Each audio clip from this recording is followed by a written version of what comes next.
बिस्मिल्लाहिर्रहमानिर्रहीम। नाज़रीन, तीन खबरें हैं और तीन में एक तो मस्जिद नबवी में इमरान खान ने जो गुंडागर्दी करा के अपनी रिसालत दुश्मनी का एक एलानिया सबूत दे दिया है, उस पर बात होगी। और इसकी स्कीम कब बनी थी ये भी मैं बताऊंगा। और दूसरी खबर ये है कि इमरान खान ने मुख्तलिफ हलकों का वो इंतबाह मुस्तरद कर दिया है कि तुमने फ़लाँ फ़लाँ काम नहीं करने, ख़ास तौर पर ये पब्लिक को लेकर धरना देने की कोशिश नहीं करनी है। और तीसरी, वो आपने सबने सुन ली होगी कि फर्रा बीबी, फर्रा गोगी भी जिसे कहते हैं, फर्रा शहजादी भी जिसे कहते हैं, और जो खातून अव्वल की पार्टनर थी, उसने कितनी करप्शन की, उसकी करप्शन के कुछ वाक़यात और उन पर नैब ने जो तहकीकात की हैं, और ये सवाल कि क्या नैब फर्रा गोगी के ख़िलाफ़ कार्रवाई करेगा, और ये कि अभी फर्रा गोगी के सैकड़ों कारनामे सामने आना बाकी हैं। तो नाज़रीन, शुरू करते हैं हरम नबवी के बारे में जो वाक़या हुआ है वहाँ, जब पाकिस्तानी वज़ीर-ए-आज़म शहबाज शरीफ और दूसरे उनके वफ़द के अरकान जब मस्जिद नबवी में जा रहे थे, तो किस तरह कई दर्जन गुंडों ने उनके ख़िलाफ़ नारे लगाए और मस्जिद नबवी में इतना शोर-गुल किया कि एक हंगामा बर्पा हो गया, और उसके बाद फिर गिरफ्तारियाँ भी अमल में आई हैं। तो ये स्कीम अचानक नहीं हुई है। ये जब शहबाज शरीफ की तरफ से दौरे का ऐलान हुआ था, तो उसके साथ ही पीटीआई ने ये मनसूबा बनाया था इमरान खान की ज़ेर क़यादत। और उसका सबूत आपने वो ट्वीट्स देखे होंगे कि ये जब मदीना, मक्का और मदीना जाएंगे तो वहाँ पाकिस्तानियों से इन्हें कौन बचाएगा, ये इस तरह के ट्वीट करके इन्होंने अपना पेशगी मनसूबा तय कर दिया था। दरवाजे खोले जाएं और मक्का मदीना जो है वहां जाने से चोरी जो है वो क्या समझते हैं कि मक्का मदीने वाले लोग देखें इनके साथ कल क्या करेंगे। कल इनके साथ हरम में ये डर गए। इस मनसूबे का सुरगना था जहांगीर उर्फ पता नहीं चीकू है, क्या नाम है उसका। और ये वो शख्स है जो इमरान खान की एटीएम मशीन है, पीटीआई के बहुत अहम आदमी है। और लंदन में जब भी इमरान खान माजी में लंदन जाया करता था, तो रंगीन लवाजमात की जिम्मेदारी यही शख्स लिया करता था। बहुत शर्मनाक मामलात हैं जहांगीर चीकू के। तो जहांगीर चीकू ने सऊदी अरब से, पूरे मुल्क से दर्जनों के हिसाब से ये अपनी पीटीआई के गुंडे मंगवाए और मस्जिद नबवी में वो शोर मचाया। और मस्जिद नबवी वो मुकाम है जहाँ लोग दुरूद सलाम भी आहिस्ता आवाज़ से पढ़ते हैं, क्योंकि कुरान पाक की एक आयत है सूरह हुजरात में कि ऐ मुसलमानों, ईमान वालों, नबी की आवाज़ के ऊपर अपनी आवाज़ को मत लेकर जाओ, यानी तुम्हारी आवाज़ नबी की आवाज़ से ऊंची नहीं होनी चाहिए। और जब ये आयत नाजिल हुई तो सहाबा कराम बाज़ औक़ात इतना आहिस्ता बोलते थे कि हुज़ूर सल्लल्लाहु अलैहि वसल्लम सुन नहीं पाते थे, जिस पर फिर उनको ये कहा गया कि इतनी आहिस्ता भी ना आप बात करें कि समझ में ना आए। और इसी आयत की वजह से खाना काबा के बरक्स मस्जिद नबवी में बिलअमूम खामोशी छाई रहती है, हालांकि वहाँ हर शख्स, हर मुसलमान वहाँ दुरूद सलाम पढ़ रहा होता है, और वो दुरूद सलाम पढ़ने के लिए वहाँ जाते हैं। मदीना मुनव्वरा में मस्जिद नबवी में हाज़िरी का मकसद ही वहाँ नवाफिल के अलावा हजूर सल्लल्लाहु अलैहि वसल्लम पर उनके मज़ार मुबारक के सामने खड़े होकर, या जितना भी फासला वहाँ मुमकिन हो सके, क्योंकि हज़ारों लोग होते हैं, हर आदमी वहाँ दरवाजे के पास नहीं जा सकता, तो जहाँ जहाँ वो खड़े होते हैं दुरूद सलाम पेश करते हैं और बहुत आहिस्ता आवाज़ से बात करते हैं। और इस मुकाम का तकद्दुस जो है वो इतना ज़्यादा है कि शायर ने कहा है, एक मशहूर शेर है, आपने भी बहुत मरतबा सुना होगा कि अदब गा हेस्त ज़ेरे आसमां अज अर्श नाजुक तर, नफस गुम कर दमी आयत जुनैदो बाज यजीद ईजा। कि ये वो मुकाम है जो अर्श से भी ज़्यादा नाजुक है। यहाँ तो जुनैद और बायज़ीद जैसे बड़े सूफिया की सांस भी गुम हो जाया करती थी, वो इतनी खामोश हो जाते थे। और फ़ारसी का एक मिसरा है कि बा खुदा दीवाना बाशत, बा मोहम्मद होशियार, कि खुदा के सामने तुम अपना बेशक गिरीबान फाड़ लो, नारे लगाओ, ज़िक्र करो, हाल में आ जाओ, धमाल डाल दो, लेकिन जब हजूर का जिक्र आए तो फिर तुम्हें अपने चारों हवास कायम रखने चाहिए, कहीं कोई बेअदबी या गुस्ताखी वाली हरकत ना दानिस्तगी में भी ना हो जाए। तो ये वो मुकाम है। तो वहाँ ये हफ्ता भर पहले ये प्रोग्राम बना, और जहांगीर चीकू की सरबराही में चंद दर्जन गुंडे, मैं तो उन्हें गुंडा कहूँगा और इस्लाम का, रसूल का दुश्मन कहूँगा, क्योंकि मस्जिद नबवी में इस तरह की तकद्दुस की पामाली का कोई मुसलमान तो तसव्वुर भी नहीं कर सकता कि जाए कि इस तरह की गुंडागर्दी। اور حملہ کرنے کی کوشش بھی کی ان لوگوں نے. تو اس کا مطلب ہے کہ یہ لوگ مسلمان نہیں تھے، یہ گنڈے تھے، اور ان کا مذہب وہی تھا جو عمران خان کا مذہب ہے، جو اس کا نانکیوں کا مذہب ہے، اس کی ننیحال کا مذہب ہے. تو یہ لوگ جو انہوں نے جو کیا ہے، اور اس پر خدا کا غضب ان پر نازل ہوگا، اور غضب نازل ہونا شروع ہو گیا ہے، کیونکہ اس کا جو عوامی رد عمل آیا ہے اس نے عمران خان کی ایسی کی تیسی پھیر دی ہے، اور ہر شخص اس پر عمران خان پر لعنت ملامت کر رہا ہے. اور اس کی ایک علامت یہ تصویر ہے جو سوشل میڈیا پر گردش کر رہی ہے، جو میں نے آپ کی خدمت میں پیش کی ہے، کہ عمران خان کے چہرے پر کھلے کا نشان ہے. کھلا پنجابی کا بھی لفظ ہے، اور سندھی میں بھی اسے کہا جاتا ہے، اور اس کا مطلب ہوتا ہے لکھ دی لعنت. 5 انگلیوں کے نشان اگر کسی کی طرف لہرا دیا جائے سیدھا کر کے، تو اس کا مطلب ہوتا ہے کہ تمہارے اوپر 1,00,000 مرتبہ لعنت ہو. تو یہ عمران خان پر 1,00,000 نہیں، یہاں تو اس نے تو یہ کام کیا کہ اس پر کئی کروڑ لعنتیں نازل ہوں گی. اور اس نے یہ کیا بھی کس مقام پر ہے؟ مسجد نبوی میں. اور کس دن کیا ہے؟ 27ویں کی شب، یعنی پاکستان میں 27ویں کی شب تھی، اور مدینہ منورہ میں 27ویں کا روزہ تھا. تو یہ جناب ان کی ذہنی اور ایمانی، اور ہم تو بہت عرصے سے یہ کہہ رہے ہیں کہ یہ جو آدمی ہے یہ اسلام کا دشمن ہے، یہ اسلام سے نفرت کرتا ہے. اب آپ کو سمجھ میں آ گیا ہوگا کہ اس کے منہ سے خاتم النبیین کا لفظ کیوں نہیں نکلتا، نکل سکتا ہی نہیں. یہ اس کے عقیدے کا مسئلہ ہے. یہ اسلام کا اس نے ایک ڈھونگ رچایا ہے، اور مجھے تو حیرت ہے کہ وہ ابو الفرار جو مولوی ہے، وہ اس کے 27ویں کی شب اس پر اس کے عیش قدے میں، عشرت قدے میں وہ 27ویں کی شب دعا مانگنے پہنچ گیا. اس نے جا کر اس سے پوچھا کہ بدبخت، تم نے کبھی زندگی میں روزہ رکھا ہے؟ تم نے زندگی میں کبھی نماز پڑھی ہے؟ یہ وہ شخص ہے جس نے مسجد نبوی میں یہ کارنامہ کیا ہے. اور آپ یقین رکھیے کہ اس کا عذاب جو ہے، اس کا وبال جو ہے وہ عمران خان پر نازل ہوگا. اور جیسے کہ میں نے کہا کہ پاکستان میں جس وسیع پیمانے پر اس واقعے کی مذمت کی گئی ہے، اس نے تحریک انصاف کو لینے کے دینے پڑ گئے والا معاملے سے دوچار کر دیا ہے. اور ابھی تو کچھ بھی نہیں ہے، ابھی اس کا رد عمل اور سخت ہوگا. اور خبر یہ ہے کہ جہانگیر چیکو سمیت کئی درجن پاکستانی گنڈے سعودی عرب کی گورنمنٹ نے گرفتار کر لیے ہیں، اور اگر ان کے خلاف کارروائی ہوئی تو ان کو سزائے قید بھی ہوگی، ان کو جرمانہ بھی ہوگا، اور ان کے سعودی عرب میں جب یہ قید کی سزا پوری کر لیں گے تو سعودی عرب میں ان کے داخلے پر پابندی بھی ہوگی. تو یہ وہ ٹولہ ہے جس نے خود کو اسکل کے واقعے کے ساتھ ہی مکمل طور پر بے نقاب کر دیا ہے. اب بھی جو شخص یہ سمجھتا ہے کہ اس شخص کا کوئی تعلق اسلام سے ہے، ان لوگوں کا کوئی تعلق اسلام سے ہے، تو وہ پھر ظاہر نادانی میں یا خوش فہمی میں مبتلا ہے. ان لوگوں کا اسلام سے جو تعلق ہے وہ تو آپ ان کے دھرنوں میں، ان کے جلسوں میں دیکھ چکے ہیں، وہاں کس طرح کے نعرے لگتے ہیں.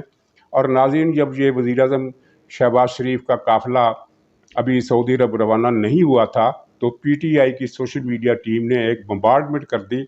جن میں لوگ یہ دعائیں مانگتے ہوئے دکھائے گئے کہ وہ طیارہ تباہ ہو جائے، جس طیارے میں جو لوگ جا رہے ہیں. بلکہ پائلٹ کی تصویر لگائی گئی کہ پائلٹ صاحب، تمہاری عمر 70 سال ہو گئی، اب تم نے مزید زندہ رہ کر کیا کرنا ہے؟ تم اس طیارے کو بحیرہ ہند میں، بحیرہ عرب میں ڈبو دو، خلیج فارس میں ڈبو دو، خود بھی مر جاؤ اور ان کو بھی مار دو.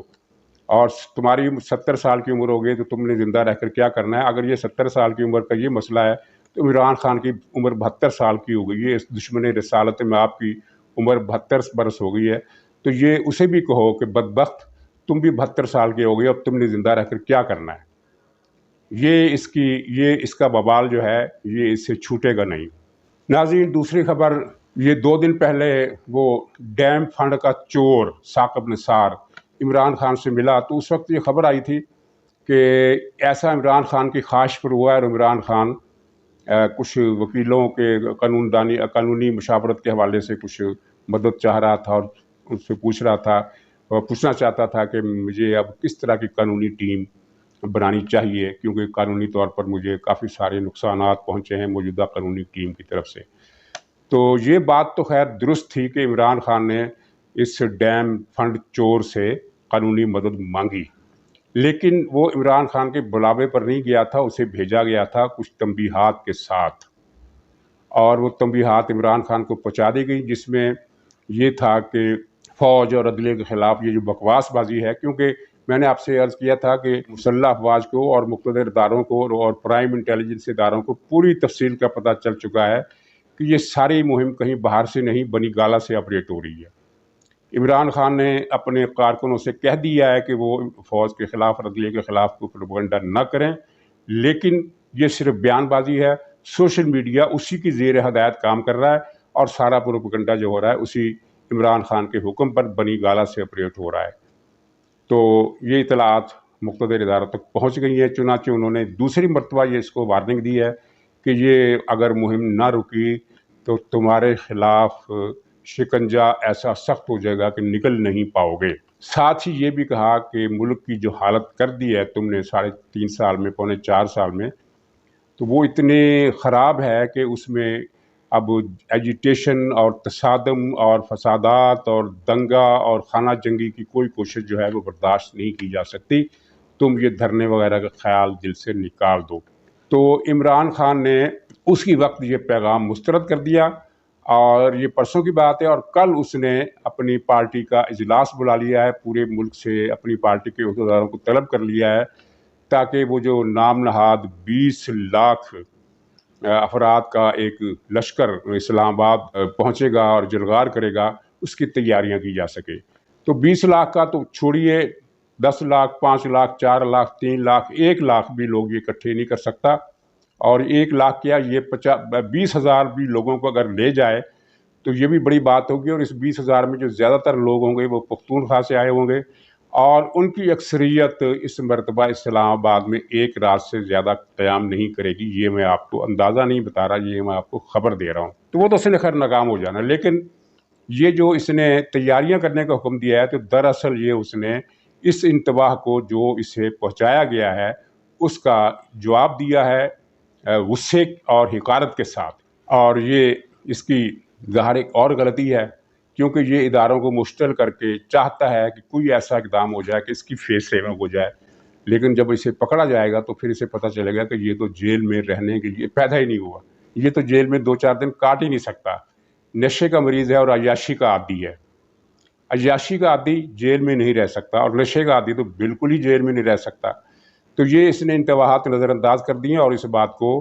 مقتدر اداروں نے بڑے غصے اور ناپسندیدگی کے ساتھ دیکھا ہے، غصے کے ساتھ دیکھا ہے، اور اس کو وہ قبول نہیں کریں گے۔ اس کے خلاف مقدمات کی تیاری تیزی سے جاری ہے۔ ایک تو آپ نے سن لیا ہوگا کہ ایک ریفرنس بھی دائر کیا جا رہا ہے، حکومت اس کو تیار کر رہی ہے، وہ پتہ نہیں کب تیار ہونا شروع ہوگا، یہ مجھے پتہ نہیں ہے، لیکن یہ ہے کہ فیصلہ کر لیا گیا ہے کہ ریفرنس دائر کیا جائے گا، کیونکہ اس نے آئین شکنی کی ہے، آئین کی خلاف ورزی کی ہے۔ اب یہاں ایک رائے یہ بھی پائی جاتی ہے کہ سیاستدانوں کے خلاف آئین شکنی کے مقدمات نہیں چلنے چاہیے، کیونکہ اس سے سیاسی انتقام کا تاثر ابھرے گا، لیکن یہاں معاملہ یہ نہیں ہے۔ پاکستان کی تاریخ میں کسی سیاستدان نے، کسی سول حکومت نے آئین کی اس طرح پامالی نہیں کی ہے، یہاں تک کہ جنرل پرویز مشرف بھی جو ڈکٹیٹر تھا، عدلیہ کا جب فیصلہ آتا تھا تو وہ بھی مان لیتا تھا، اگرچہ عدلیہ اس کے دباؤ میں تھی، اس کے خلاف فیصلے کم ہی دیتی تھی، لیکن جب بھی عدلیہ نے کوئی ایسا فیصلہ دیا جو اس کو پسند نہیں آیا تو اس نے اس کو قبول کیا۔ اور یہ پاکستان میں پہلی مرتبہ ایسا ہوا کہ عدلیہ نے ایک حکم دیا، اس نے مسترد کر دیا اور ٹھوکر پر رکھا، پھر عدلیہ کو رات 12 بجے کھول کر ایک ڈراوا دینا پڑا، اور قیدیوں والی وین پہنچی، اور جب اس کو پتہ چلا کہ یہ معاملہ ہو گیا تو اس کے طوطے اڑے، پھر اس نے سرنڈر کیا، ہتھیار ڈالے اور راہ فرار اختیار کی، اور ایوان وزیر اعظم کو چھوڑ کر بنی گالا فرار ہو گیا۔ تو میرا خیال ہے کہ یہ رائے درست نہیں ہے۔ اگر اس کی سزا عمران خان کو نہ دی گئی اور یہ ریفرنس دائر نہ کیا گیا تو اگلی حکومتوں میں بھی اس کی پیروی کی جائے گی۔ کسی بھی حکومت کو جب ختم کرنے کی کوشش کی جائے گی، چاہے عوامی طاقت سے، چاہے آئینی طاقت سے، عدم اعتماد کے ذریعے، وہ عدم اعتماد کی ووٹنگ کو ہونے ہی نہیں دے گی کہ ہم نہیں مانتے، اور کے سامنے مثال موجود ہوگی کہ عمران خان نے ایسا کیا تھا، اس کے خلاف کوئی کارروائی نہیں ہوگی تو ہمارے خلاف کیوں ہوگی؟ اسی لیے یہ ریفرنس کی کارروائی عمران خان کے خلاف ہونا ضروری ہے، تاکہ یہ جو سیاسی کلچر میں ایک بالکل ہی نئی طرز کی فسادی بنیاد اس نے رکھ دی ہے، اس کا ابھی سے قلع کما کیا جا سکے، اور یہ اس سے پہلے बल्कि पूरी दुनिया में आपको इस बात की मिसाल नहीं मिलेगी कि अदलिया का फैसला देती है और ये कहते हैं कि हम नहीं मानते। पंजाब असम्बली के मामले में आप देख लें, इन्होंने कहा कि अदलिया ने तो हुक्म दिया ही नहीं है, अदलिया को तो इख्तियार ही नहीं है। इसका मतलब है अब हर कोई आदमी, हर सियासी पार्टी और हर हुकूमत के पास ये कहने का एक जवाज़ मिसाल के साथ सामने आ गया है कि वो जब भी अदलिया को फैसला दे तो वो ये हुकूमत कह सकती है कि जनाब अदलिया को तो ये फैसला देने का इख्तियार ही नहीं है, और ये अदलिया का फैसला तो गैर मुनसिफाना है और इसमें इंसाफ के तकाजे पूरे नहीं किए गए, लिहाजा हम नहीं मानते। तो ये बड़ी ख़तरनाक बात होगी अगर इमरान खान को स्पेयर कर दिया गया। ये सियासी इंतकाम नहीं, ये पाकिस्तान से अगर ये रेफरेंस दायर नहीं किया जाता तो ये पाकिस्तान के साथ इंतकाम होगा। ये रेफरेंस ज़रूर दायर किया जाना चाहिए, और अगर हुकूमत ने उसकी तैयारी का इरादा किया है तो इस इरादे को ज़्यादा देर तक इरादा ना रखे, बल्कि इसकी तैयारी फ़ौरन ही शुरू कर दी जाए। नाज़रीन, ये फर्रा गोगी के ख़िलाफ़ नैब ने तहकीकात का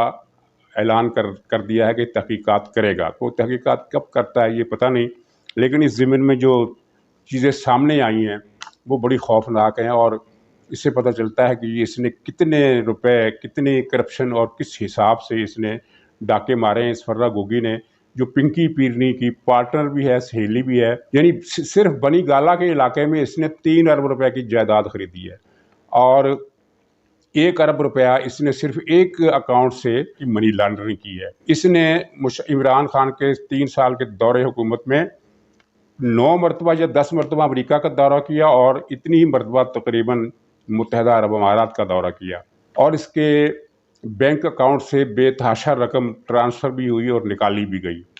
और ये जो रकूम है, इनकी मालियत का जो है हिसाब किताब है, वो तो जो नैब ने पकड़ी है उसकी मालियत 847 मिलियन रुपए। ज़ाहिर है ये कोई करोड़ों के हिसाब से बनती है, 84 करोड़ रुपए बनती है, लेकिन ये तो कुछ भी नहीं है। ये इसने जो कारनामे किए इसके बारे में अखबारी रिपोर्टें हैं कि इसने जो अफसरों के तबादलों की मद में पंजाब से 800 अरब रुपया वसूल किया है। 800 अरब रुपये का मतलब होता है 8 खरब रुपए की रकम, और ये सारी की सारी इसने अकेली तो नहीं खाई होगी, इसमें पिंकी पीरनी का बराबर का हिस्सा था। और ये अगर कोई ये कहता है, जिस तरह फवाद चौधरी ने कल कहा कि कौन ये फर्रा गोगी, मैं तो इसे नहीं जानता, तो ये तस्वीर देख लीजिए, ये इमरान खान की पार्टनर है और इमरान खान के साथ खड़ी है, और इमरान खान के साथ ये उम्र पर भी गई थी, और हर पिंकी पीरनी के हर फंक्शन में ये फर्रा गोगी मौजूद हुआ करती थी, और बेशुमार तस्वीर इसके इमरान खान के साथ मौजूद हैं। बहरहाल फर्रा गोगी ने एक ट्वीट किया है जिसमें उसने इसे फवाद चौधरी की मजम्मत की है, और कहा है कि ये तो मेरे दरवाजे पर भिखारियों की तरह खड़ा रहता था, अब ये कहता है कि मुझे ये पता ही नहीं है फर्रा गोगी कौन है। तो नाज़रीन, ये जो 8 खरब रुपए की रकम है ये भी कुछ नहीं है, क्योंकि तो अखबार रवीसों के पास जो ज़्यादा इस मामले से कनेक्टेड हैं वो कहते हैं कि पंजाब के हर ज़िले से इसने कमाई की है, और ज़िला से जो तफसीलात हैं वो आना अभी बाकी हैं, उसमें बड़ा टाइम लगेगा, क्योंकि इस वक्त की पोजीशन ये है कि बहुत सारे ज़िलों में वही डिप्टी कमिश्नर तैनात हैं जिनको फर्रा गोगी ने लगवाया था। उनको हटाया जाए या उनको पकड़ा जाए या उनको तफ्तीश में किया जाए। अच्छा, अब ये नैब का जो ऐलान है इस पर मुझे तो इसलिए एतबार नहीं है कि नैब लाहौर इसकी तहकीकात कर रहा है, और नैब लाहौर में बैठा है शहजाद वसीम, जिसके किरदार के बारे में आप जानते हैं कि वो किस कमाश का आदमी है, और वो PTI का पुराना हमदर्द और पुराना साथी है, पुराना पार्टनर है। वो फर्रा गोगी को बचाने की कोशिश करेगा। अब ये कोई ऐसा रास्ता अख्तियार किया जाए, कोई ऐसा नैब पर दबाव डाला जाए कि वो इस मामले की तफ्तीश शहजाद सलीम से ना करवाए, वरना शहजाद सलीम जो है वो तो फर्रा गोगी को क्लीन चिट दे देगा। किसी और अफसर की ड्यूटी लगाई जाए, बल्कि बेहतर तो ये है कि FIA को इसकी तफ्तीश दी जाए, ताकि अगर लूटी हुई रकम वापस नहीं भी आ सकती तो भी लोगों को ये पता चले कि आखिर इन लोगों ने वारदातें कितने पैमाने पर की, और क्या किया की, और किस किस तरह की, और कहाँ कहाँ की। रिंग रोड में भी इसने जो किरदार अदा किया उससे साफ पता चलता है कि ये इमरान खान की मिली भगत से रिंग रोड का स्कैंडल आया था। यानी वहाँ पहले ज़मीनें खरीदी गई लोगों से सस्ते भाव, कौड़ियों के भाव। मसलन 2 करोड़ की ज़मीन फर्रा गोगी ने खरीदी, और जब वो रिंग रोड, उसके थोड़े ही दिनों के बाद वहाँ रिंग रोड की तामीर का ऐलान कर दिया गया, और वही 2 करोड़ वाली ज़मीन फर्रा गोगी ने गवर्नमेंट ऑफ पंजाब को इसने 1 अरब रुपए में फरोख्त कर दी। तो ये मिली भगत थी। इसका मतलब था कि सब कुछ पहले से तय था कि इस तरह रिंग रोड का ऐलान होगा, इस तरह रिंग रोड की ज़मीन। तो ये सारा चक्कर जो है ये इमरान खान की, और इस मंसूबे की मंजूरी इमरान खान ने दी। बाद में इसने इंक्वायरी की और कहा कि फ़लाँ अफसर मुलव्वस है, फ़लाँ अफसर मुलव्वस है, उनको मुअत्तल किया और किस्सा इस रिंग रोड स्कैंडल का पाक कर दिया। लेकिन नई हुकूमत जो है ये रिंग रोड का स्कैंडल भी खोलेगी, और ये स्कैंडल खुलेगा और इसमें पता चलेगा कि इमरान खान क्या कुछ करता रहा है, और इमरान खान का टोला, इसकी जादूगरनी और इसकी जादूगरनी की पार्टनर, ये सब कुछ क्या करते रहे। और आखिर में चलते चलते, ये खबर तो आपने 2-3 दिन पहले पढ़ ली होगी कि जब ये नई हुकूमत वज़ीर आज़म हाउस में पहुंची है तो वहाँ तकरीबन हर जगह से तावीज़ और जादू टूने के चीज़ें बरामद हुई। कोई किसी सोफे के नीचे से, कोई किसी मेज़ के नीचे से, कोई किसी छत के किनारे पर, किसी मुंडेर पर, लाउंज की किसी कोने में, कालीन के नीचे, हर जगह से तावीज़ात और जादू टूने की चीज़ें बरामद हुई हैं। और मैं तो कहता हूं कि शहबाज शरीफ साहब वापस आएँ और वहाँ एक मरतबा वज़ीर आज़म हाउस की पूरी तरह किसी इंटेलिजेंस एजेंसी के लोगों को बुलाकर पूरी तरह तलाशी लें, जादू टूने की वहाँ से तमाम चीज़ें निकाल कर बाहर फेंकें और वहाँ पानी से धुलवाएं और सूरा बकरा की तिलावत कराएं। ऐसा ना हो कि कल को ये कहें कि जनाब मुझ पर भी जादू का असर हो गया, कुछ बाक़ियात वहाँ रह गई थी। क्योंकि ये मुहावरा तो आपने सुना होगा कि डायन चली जाती है लेकिन अपने जबड़े ताक में छोड़ जाती है। नाज़रीन, इजाज़त दीजिए, इंशाअल्लाह कल फिर मुलाकात होगी। तब तक के लिए खुदा हाफिज़।